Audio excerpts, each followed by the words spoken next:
केदारनाथ के टिकट के लिए बीजेपी में क्या मचा है घमासान? क्या वाकई में बीजेपी के 2 दावेदारों पर कांग्रेस की भी नजर है? बीजेपी में 6 नाम अब 16 कैसे हो गए हैं, लेकिन फिर भी चखल पकल सिर्फ 3 लोगों की ही दिखाई दे रही है। क्या गढ़वाल में कांग्रेस की पूरी रणनीति गणेश गोदियाल ही तय करेंगे? हरीश रावत ने उन पर बहुत बड़ी बात बोली है और पत्रकार त्रिभुवन चौहान इस चुनाव में कैसा इम्पैक्ट डालेंगे?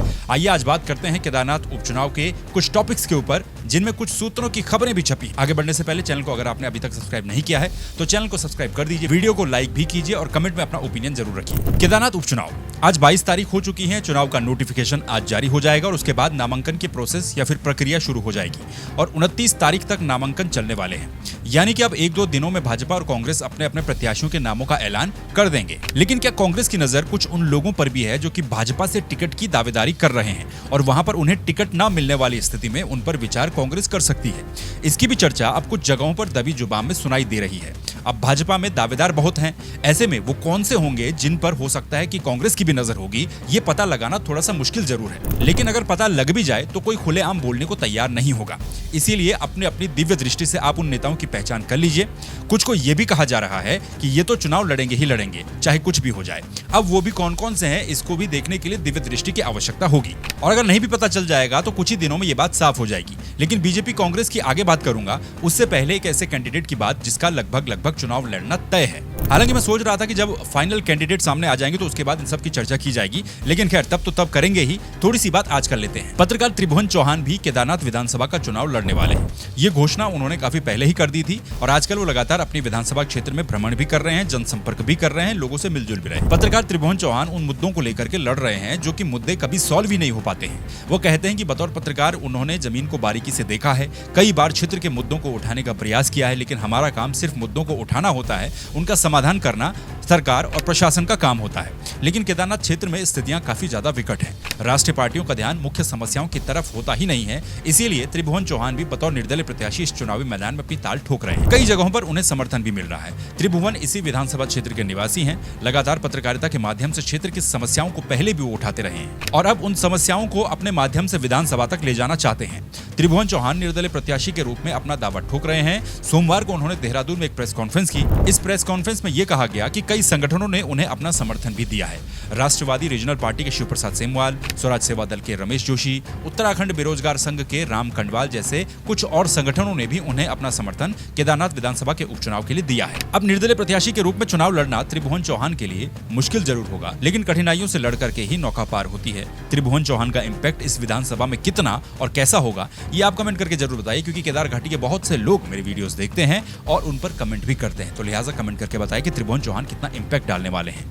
बहरहाल त्रिभुवन चौहान निर्दलीय हैं, लेकिन इस समय आईपीएल जैसा रोमांच दोनों ही राष्ट्रीय दलों में दिख रहा है, जहां टिकट के लिए जद्दोजहद चल रही है। आज के एक अखबार में एक खबर छपी है कि बीजेपी में जो नाम पैनल को भेजे गए थे उसमें 10 और नामों को भी जोड़ दिया गया है, या फिर यूं कहें कि भाजपा हाईकमान की तरफ से इन 10 और नामों को मांगा गया है, इन पर फीडबैक मांगा गया है। पहले 6 नाम भेजे गए थे और अब 10 नामों को भी मंगाया गया है, यानी कि कुल मिलाकर के 16 नाम भाजपा के दावेदारों के पैनल में शामिल हो चुके हैं। अब बीजेपी हाईकमान लगता है कि फूक फूक कर कदम रख रही है, हर एक एंगल को देखना चाहती है, हर तरह के समीकरणों को देखना चाहती है, इसीलिए नामों को बढ़ाया भी गया है।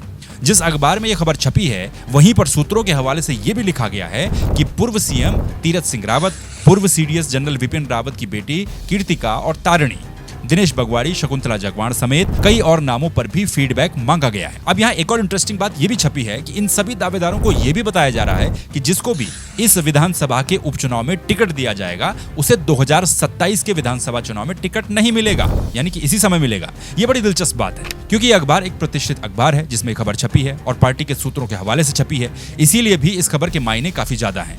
भाजपा आखिर सोच क्या रही है? क्या भाजपा के अंदर ही टिकटों को लेकर के ऐसा घमासान मचा है कि पार्टी को डर लग रहा है कि कहीं कोई बड़ी बगावत न हो जाए?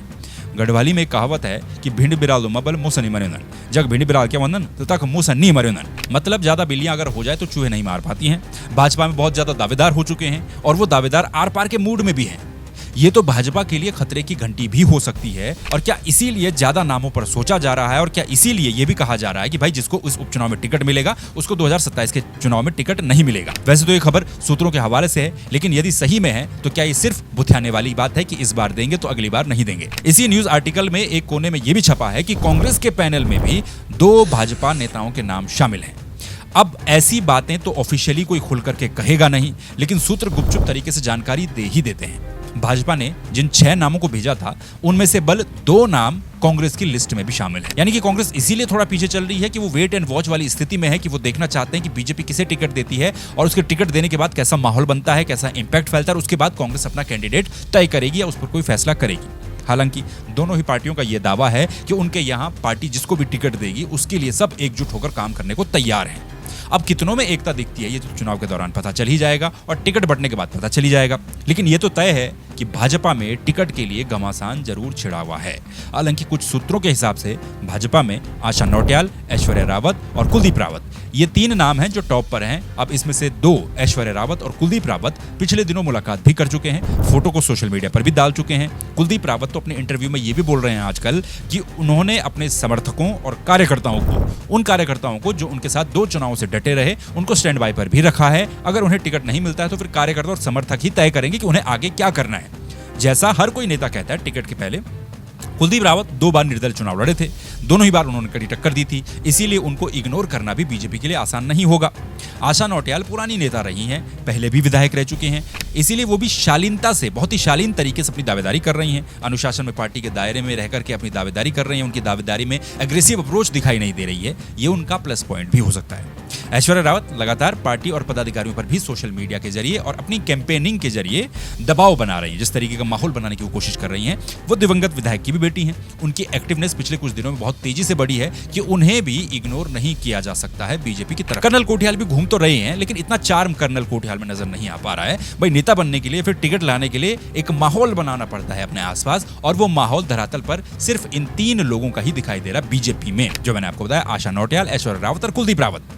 बाकी 16 नाम तो दे रखे हैं, लेकिन वो सिर्फ नाम ही है। भले हो सकता है कि उन्हीं में से किसी को टिकट मिल जाए, लेकिन जो माहौल बना है वो वाकई में इन तीनों का ही दिख रहा है, जो माहौल बनता हुआ नजर आ रहा है। टिकट देते समय भाजपा को ये बात भी ध्यान में रखनी है कि यहाँ पर असली परीक्षा मुख्यमंत्री पुष्कर सिंह धामी की भी है, जो 2 उपचुनाव पहले ही उत्तराखंड में हार चुके और अब केदारनाथ विधायक के निधन के बाद मुख्यमंत्री केदारनाथ में गए थे और ये भी कहा था कि आज से इस क्षेत्र का विधायक मैं भी हूं, यहाँ के काम मैं आगे बढ़ाऊंगा। और उसके बाद धनाधन मुख्यमंत्री ने घोषणाएं भी की। अब घोषणाएं तो इतनी ज्यादा हो गई जितने कि कई सालों में केदारनाथ के लोगों ने न देखी होंगी और न सुनी होंगी, लेकिन इनको इंप्लीमेंट कैसे करेंगे इतनी सारी घोषणाओं को।